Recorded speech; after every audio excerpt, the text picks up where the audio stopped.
আসসালামু আলাইকুম। আশা করি আল্লাহর রহমতে সবাই সুস্থ আছেন, ভালো আছেন। আমিও আলহামদুলিল্লাহ ভালো আছি। আজ প্রথম যে রেসিপিটা শেয়ার করছি এটা হচ্ছে মসুর ডাল দিয়ে সবজি, অর্থাৎ নিরামিষ রান্না করছি।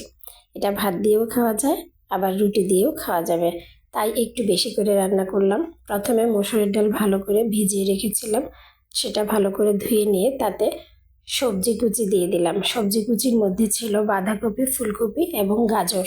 এতে দিয়ে দিলাম 1 চা চামচ পরিমাণ আদা বাটা, 1 চা চামচ পরিমাণ রসুন বাটা। গুঁড়া মশলার মধ্যে দিলাম লবণ, হলুদের গুঁড়া এবং ধনিয়ার গুঁড়া। এই তো এগুলো খুব ভালো করে মিক্সড করে এখন সিদ্ধ হতে দিব। ঢাকা ছাড়াই প্রায় 15-20 মিনিট সময় লেগেছে সিদ্ধ হতে। আমি খুব বেশি সিদ্ধ করে হালুয়া করে ফেলিনি, একটু আস্তে আস্তে রেখেছি। এবার এটা বাগার দিলাম ঘিয়ের মধ্যে কিছু শুকনো মরিচ, পেঁয়াজ কুচি দিয়ে দিলাম। এবার পেঁয়াজটা খুব ভালো করে ভেজে নিয়ে এতে আমি ফোড়ন দিব জিরা, সরিষা এবং তেজপাতা দিয়ে। এগুলো যখন খুব সুন্দর করে ভালো করে ভাজা হয়ে একটা সুঘ্রাণ বের হবে, তখন আমি এতে নিরামিষটা ঢেলে দেব। তবে দুঃখের বিষয়, আমি এটার ফাইনাল লুকটা ক্যাপচার করতে ভুলে গিয়েছি। এবার দ্বিতীয় রান্নায় চলে যাব। দ্বিতীয় রান্নাটা আজকে করব টক। প্রতিদিন ডাল খাওয়া হয়, আমাদের ঘরে ডাল ছাড়া একেবারে চলেই না, কিন্তু আজ ডাল বাদ দিয়ে আজকে করলাম টক রান্না। টমেটোর টক করেছি। প্রথমে টমেটো অনেকগুলো ভালো করে ছোট ছোট করে কেটে নিয়ে সেটা আমি ফুটন্ত পানিতে দিয়ে দিয়েছি। এবার টমেটোটা খুব ভালো করে সিদ্ধ হওয়া পর্যন্ত অপেক্ষা করব। এতে দিয়ে দিয়েছি হলুদের গুঁড়া, ধনিয়ার গুঁড়া এবং লবণ। এবার ভালো করে সিদ্ধ হওয়ার পর ডাল ঘুটনি দিয়ে খুব ভালো করে ঘুটে দিব। এবার এটা বাগার দিলাম রসুন কুচি এবং শুকনো মরিচ আর 5 ফোড়ন দিয়ে। এটা বাগার দেওয়ার পর এটা ডান হয়ে গেল। এবার তৃতীয় রান্না। তৃতীয় রান্না হচ্ছে পাবদা মাছ রান্না করব আজকে। তবে আলু দিব না, পাবদা মাছ টমেটো এবং মটরশুঁটি দিয়ে ভুনা করব।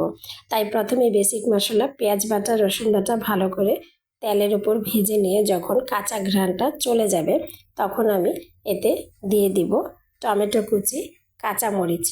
এই দুটো মশলার সাথে খুব ভালো করে একটু ভেজে তাতে দিয়ে দিব মটরশুঁটি। এবার এগুলো সবগুলো একসাথে মশলার সাথে ভালো করে মিক্সড করে পরিমাণ মতো পানি দিয়ে দিব সিদ্ধ হওয়ার জন্য। আর গুঁড়া মশলার মধ্যে দিচ্ছি হলুদের গুঁড়া এবং লবণ। এই তো আমার সবজিগুলো ঠিক মতো সিদ্ধ হয়ে গিয়েছে। এবার পরিমাণ মতো পানি দিয়ে দিব ঝোলের জন্য। এই পানিটা ফুটে উঠলে এতে দিয়ে দিব ভাজা পাবদা মাছ। সবার শেষে ধনিয়া পাতা দেওয়ার ইচ্ছা থাকলেও ধনিয়া পাতা ছিল না, তাই আর দিতে পারিনি। তবে এই তরকারির ফাইনাল লুকটাও আমার ক্যাপচার করতে আমি ভুলে গিয়েছি।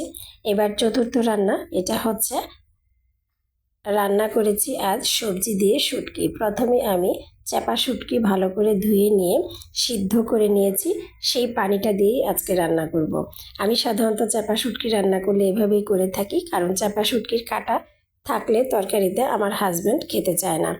এজন্য প্রথমে আমি শুটকিটা সিদ্ধ করে রেখে দিয়েছি। এই যে শুটকি সিদ্ধ করা পানিটা, এটা আমি এবার ছাকনা দিয়ে ছেঁকে মশলার মধ্যে দিয়ে দিব। আলাদা পানি ব্যবহার করব পরে যদি প্রয়োজন হয়। এবার পানিটা দিয়ে আমি গুঁড়া মশলার মধ্যে দিয়ে দিব হলুদের গুঁড়া, লবণ এবং কাঁচামরিচ। এভাবে চাপা শুটকি যদি রান্না করেন, পারফেক্টলি চাপা শুটকির স্বাদ এবং ঘ্রাণ দুটোই থাকবে, শুধু কাঁটাটা আপনি পাবেন না খাবার সময়। যারা কাঁটা বেছে খেতে বা মুখে লাগলে খেতে ভালো লাগে না, তারা আমার পদ্ধতিতে রান্না করতে পারেন। আমি এই পদ্ধতিটা শিখেছি আমার বড় বোনের কাছ থেকে। এই তো এবার এই মশলাটাও খুব ভালো করে কষিয়ে নিব। মশলা কষাবার পর এতে আমি দিয়ে দিব সবজিগুলো। সবজির মধ্যে আছে কাঁচা টমেটো, ফুলকপি, ফুলকপির ডাঁট এবং কিছুটা বাঁধাকপিও নিয়েছি। এই ডাঁটা এবং কাঁচা টমেটো দিয়ে রান্না করাতে তরকারিটা খুব ভালো স্বাদ হয়েছিল। আমার কাছে খুব ভালো লেগেছে, আপনারা ট্রাই করতে পারেন। আমার ভিডিওগুলো ভালো লাগলে অবশ্যই আমার পেজে লাইক এবং ফলো দিতে ভুলবেন না। আমার ভিডিওগুলো দেখার জন্য আপনাদেরকে আন্তরিকভাবে ধন্যবাদ। আল্লাহ হাফেজ।